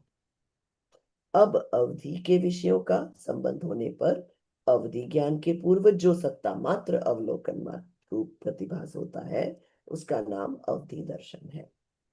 ये जिनके अवधि ज्ञान संभव है उन्हीं को होता है. Obviously, those who have the ability of avadhi gyan are also going to get avadhi darshan. ये चक्षु अचक्षु अवधि दर्शन है, तो मति ज्ञान व अवधि ज्ञान वत पराधीन जानना तथा केवल दर्शन मोक्ष स्वरूप है, उसका यहाँ सद्भाव ही नहीं है. इस प्रकार दर्शन का स्वभाव पाया जाता है. So you understand that even in the perception there are limitations, yet there is different types and more or less. So what do you want to do? You want to continue me reading in Hindi? I don't have a problem if it's helping. Yes, no, I'm expecting an answer. No, I prefer English because my Hindi is not that good, but Okay, well, I'll leave it let's to go on. everybody else. I prefer English because I don't have Hindi. Next one to Just read is follow Viraj along. anyways. So let's read in I cannot English. follow along. Okay. Okay, then fine. Bahubali ji, start from where I left off in English. Okay. Okay. Functioning of knowledge and perception. In this way, the existence, manifestation of jnana and darshana is found according to the Kshayapsham, destruction cum subsidence of Jnana Varna, knowledge obscuring, and Darshana Varna, perception obscuring karmas. When the Kshayapshama is less, the power of Jnana and Darshana is also less, and when it is more, the power of Jnana and Darshana is also more. Further, due to Kshayapshama, the power of knowing and perceiving remains as such, but in the process of utilization, only one object is known or seen in 1 unit of time, samaya by jiva. The name of this activity is upayoga, active consciousness. There in one samaya, in 1 unit of time, only one upayoga, either jnanopayoga or darshanopayoga, is found in action to a jiva. And even in one upayoga only, one of its kind is found functioning. For example, when mati jnana is functioning, the other kinds of jnanas are not found functioning. Even in its one kind, only one object is visualized. For instance, when it knows touch, when it knows touch, then it does not know taste, etc. Moreover, in one object also it is found engaged in any one part of it only. For instance, when it knows about hot touch, then it does not know about roughness, etc., etc. Thus, in one moment of time, in one samaya, a jiva knows only one knowledge or perceivable object through active knowledge or perception. And it appears to be so only. When upayoga is busy in hearing, then even the object situated very near to the eyes is not seen. In the same way, other tendencies found. Moreover, rambling up upayoga is very fast. Due to this, in some particular moment, it appears that knowing and seeing of many objects takes place simultaneously, but it does not happen simultaneously, rather happens serially. Due to instinctive force, their instrumentality of knowing and seeing continues. For example, there are 2 sockets in the crow's eye, but the pupil is only one. It moves very swiftly, owing to which it serves the purpose of both the sockets. Similarly, for this jiva, there are several doors, but upayoga is one. It moves very swiftly, due to which the instrumentality of knowing through all doors remains existing. Okay, so did you guys understand? I had not known this till I read this chapter, that the crow has only one pupil. Okay, so it has physically 2 eyes, obviously, if anybody has seen crow, that you think he's looking left and he's looking right, but actually he has only one pupil that's moving fast. Okay, so basically that's what they're saying, that our knowledge is the same way. It just moves so fast, but we are only knowing one thing at a time. It's sequential. So it's an interesting thing to know. Okay, go ahead. Question. Since one moment of time, only one object is known or seen, then it should be asserted that the Kshayapshama is only so much. Why is it stated to be more? It is further stated that owing to the Kshayapshama, such power is found existing, but the power of omniscience and omniperception is also found in the soul. Answer. As a person has power of going to many villages, but someone stops him and tells visit 5 villages, but visit only 1 village in 1 day. Now this person possesses the power of visiting several villages from substance, inherent potentiality point of view. However, that power may get manifested at some other time, but it is not found manifested in the present time because he cannot visit more than 5 villages at present. And also the power of going to 5 villages, I think it should be exists, not Yeah, exist. exit. That's a typo, yeah. Exists in him at present from the manifestation power point of view, because he can go to these 5 villages, but the instantaneous manifestation of that power is of visiting only 1 villages in 1 day. Similarly, this jiva has the power of knowing and seeing all the substances, but the karmas obstructed it, and only so much kshayapshama manifested, that the objects of touch, sense, etc. only can be known or seen, but only one object in one samaya, moment of time, can be known or perceived. The jiva has the power of knowing and seeing all objects from substance inherent potentiality point of view, which may get manifested at some other time but does not exist manifested at present because he cannot know or see the objects more than the objects of one's own manifested capability of knowing and seeing. And also the power of knowing and seeing the objects as per his capability in the present manifestation form exists from the modification point of view, because he can know and see those objects, but the instantaneous manifested capacity is found of knowing or seeing only one object in one samaya unit of time. Okay. So So next, any questions on that? So basically, they're just explaining the process of how it's basically we're talking about the limitations of our knowing, right? Why they're telling you all this? Because they're saying that there is more to life than this. It's like, our world usually is only what we can see, what we can perceive. They give this example of what is Menda called in English now? Frog? Frog, right? Frog's world is only as big as the well that he's in, right? He doesn't know anything, so he thinks this is the universe. Same way for us also, we unfortunately think, oh, universe is only what we can see, or whatever science is telling us, that there is these 7 planets and whatever. And then what we realize, oh no, there's a lot more than we didn't know.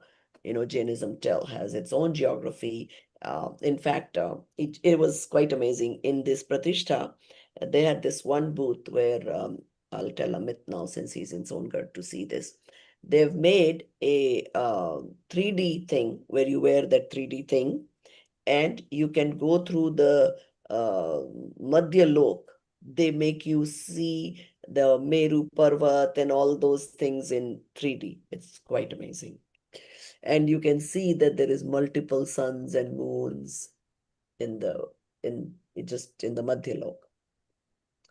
So it basically expands your horizons. So you realize the world is not just what I know of or what science tells me. It's a lot more than that. And how much my knowledge faculty is still limited. So there's a reason why I want to get Keval Gyan. And also it gives you that firm belief in the Sarvagata of that Keval Gyan.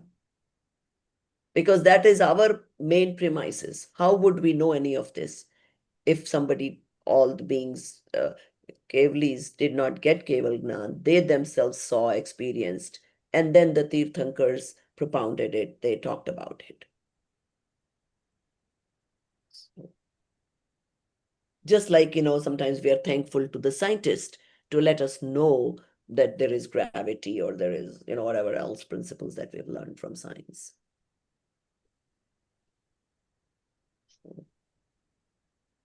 Okay. Question. This is understood, but the kshayapsham of karmas is found manifested, and on their being contrary instrumental cause of external sense, etc., knowing and seeing of object does not materialize or materializes less or otherwise. So in such instance, how can the instrumentality, nimitta of karma alone be established? Answer. As in the above example, the man obstructing the going person says, out of 5 villages, go to 1 village in 1 day, but go along with these servants. There, if those servants act contrarily, then going may not be possible or may be possible to some extent or in opposite direction. Similarly, the kshayapsham of karmas is of such type that out of so many objects, only one object can be known or seen in one samaya. But that too, on being the nimitta, presence of so many external objects. There, if those external objects modify contrarily, then knowing and seeing may not be possible or may be possible to some extent or otherwise. All this is the peculiarity of karmas, kshayapsham only. Hence, the nimitta of karmas only is to be known. For example, someone is not able to see due to the obstruction by the atoms of darkness, but the owl, cat, etc. are able to see even in the presence of obstruction created by them. All this is the peculiarity of kshayapsham only. Thus, knowing and seeing materializes in accordance with the degrees of kshayapsham only. In this way is found the functioning of kshayapshama jnana knowledge to this jiva. The clairvoyance and telepathy knowledge is found in the path of liberation are also the types of kshayapshama jnana only. Hence, similarly, these also know and see only one object in one samaya moment and are dependent on other objects. And whatever are their details, specialities, should be known in detail. Thus, owing to the instrumentality of the rise of Jnanavarna and Darshanavarna karmas, most of the degrees of Jnana and Darshan are non-existent, and owing to the Kshayapshama, a few degrees of Jnana Darshan are found existing. Okay.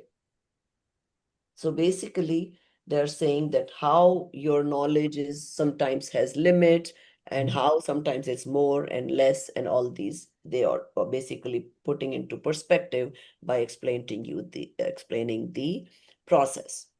So we have understood how the karma process works, how we bind karmas, and then when they are into fruition, how they limit our knowledge, perception, Shraddha gun, understanding, so many things.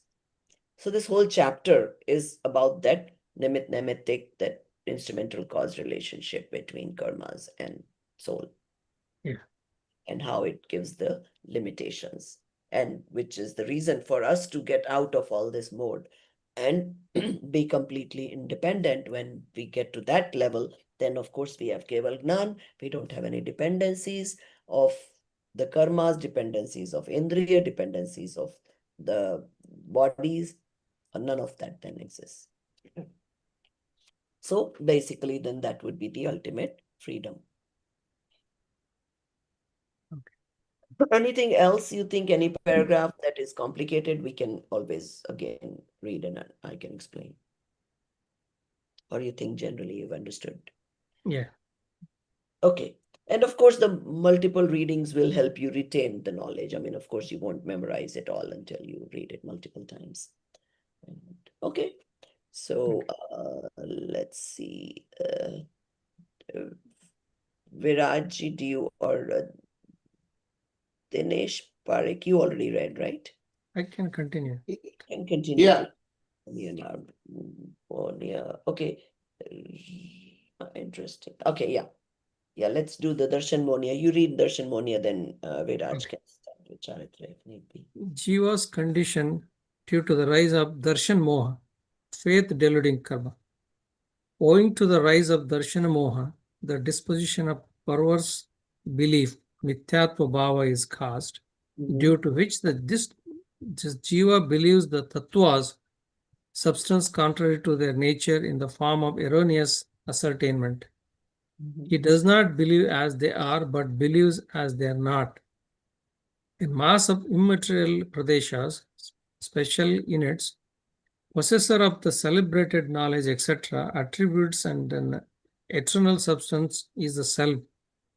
And the mass of material matter substances, devoid of celebrated knowledge, etc., attributes, which are newly associated such bodies, etc., Pudgala are the non-self, non-soul, and in their association, the jiva assumes various types of bodily modifications like that of human beings, animals, etc.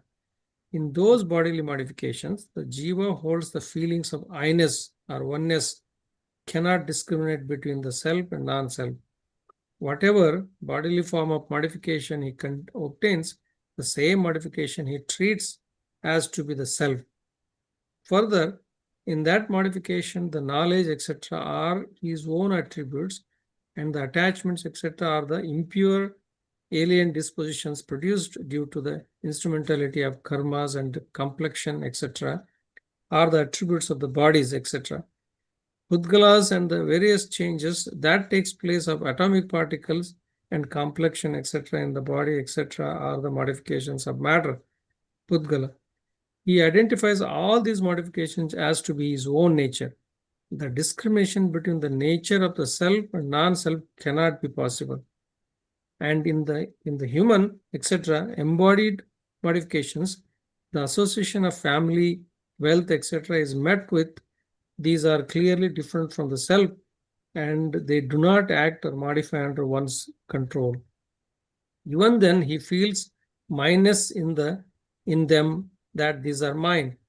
They in no way become his own. He himself considers them as his own by his own belief.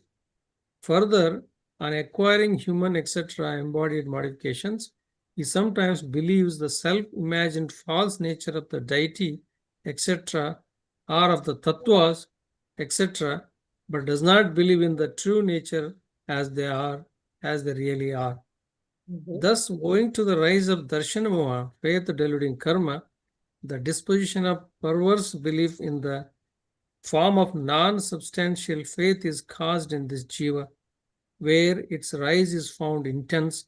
A more perverse faith, contrary to true faith, is caused.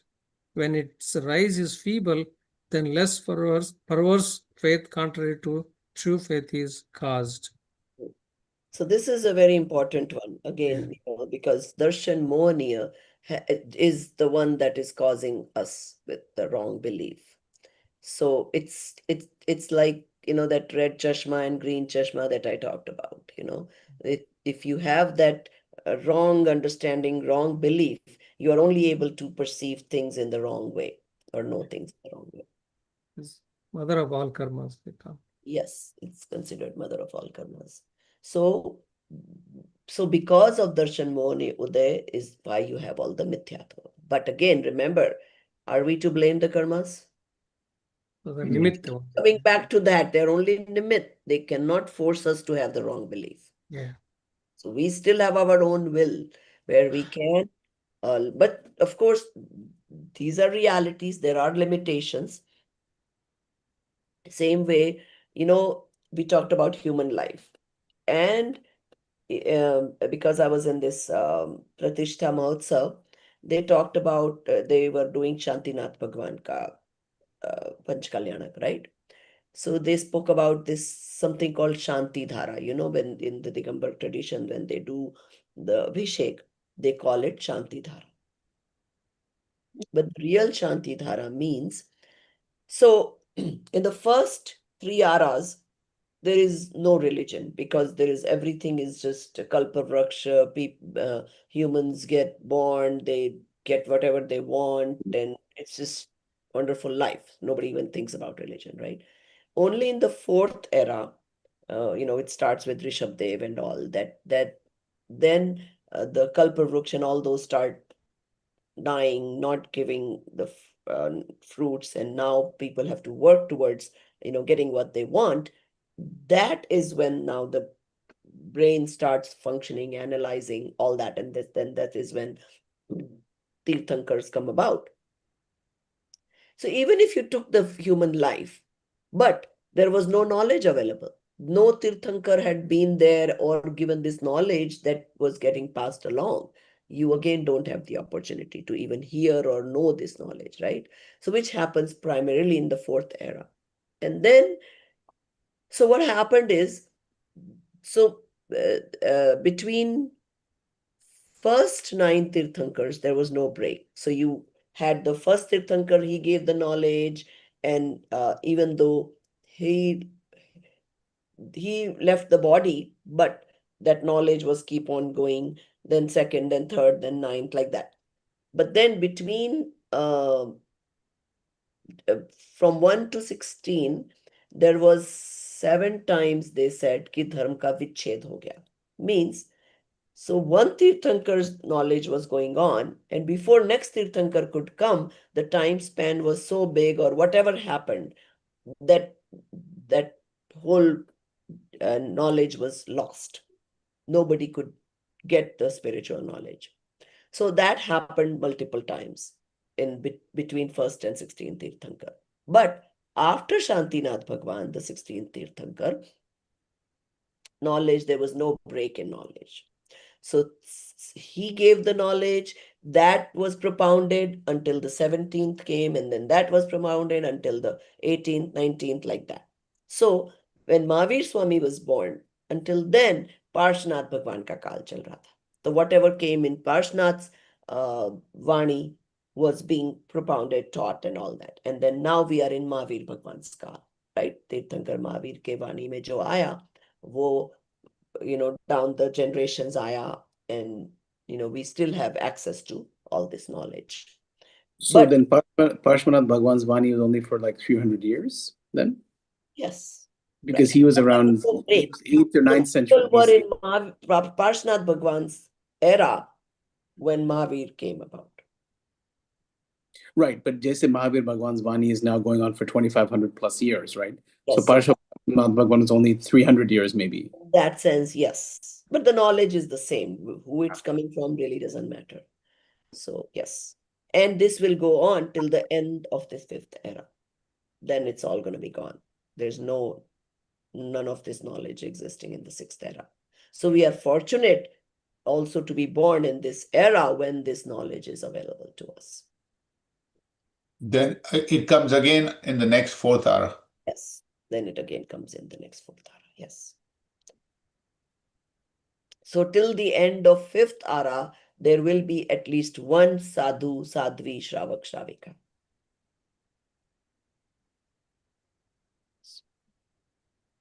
And 6th era, there's not even any Jains, right? There's no sadhu, sadhvi, shravak, shravik. There's yeah, that's true. Yes. Now, what did they translate Aupadik Bhav as? Let me see quickly. Upadik Bhav is They use the word Prussian rise, the rise of karma, rise of the state that rise from the fruition of karmas. Okay, I mean, they've just explained it. Yeah. Basically, anything opposite of the Swabhav. Yeah. Apati Bhav. Okay. Yeah, which means, as long as there's karmas, you are not in your Swabhavs. So that's okay. All right. Raudayik Bhava. Upadik Raudayik. Is whatever bhav you get with the Uday of karma, right? Yes. Yes. So yeah, I just wanted you to understand those terminologies properly. And so, it's important to understand, how things function, how it all happens. Yet at the same time, understand that we are still in control. We can still not let the karmas bother us. We can still not react to the udaya of the karma. So the genes. As you said a few classes ago, you cannot change parasthiti, but we can change our manasthiti. So I really like that phrase. We cannot change the circumstances we are going to get because of the fruition of our karmas, but we can change how we take it. Definitely, yes. Also it's yeah. Go ahead, please. And all this understanding, eventually it all comes together and helps us change our manasthiti. Yeah, I was saying like also the parasthiti is external. It's not exactly. It's not a soul. It's not self. So we cannot control. And again, when I said Arunji's example, obviously it is nothing to kind of demean anything, or we're just taking that as an example because it happened. And of course, I'm sure he has his own limitations and good reason of whatever, but we are just taking it as an example. So we're kind of analyzing that, okay, that parasthiti you got. Now you still had the choice of being in the hospital and you're in the waiting room. You could still turn on YouTube and live attend the class, right? You may not, or even if you're in Zoom, you could be muted, so you're not disturbing the class, yet whenever possible, participate, and all that is still possible. So parasthiti, yes, you got this thing where you need to be somewhere because of relationships, whatever the case may be.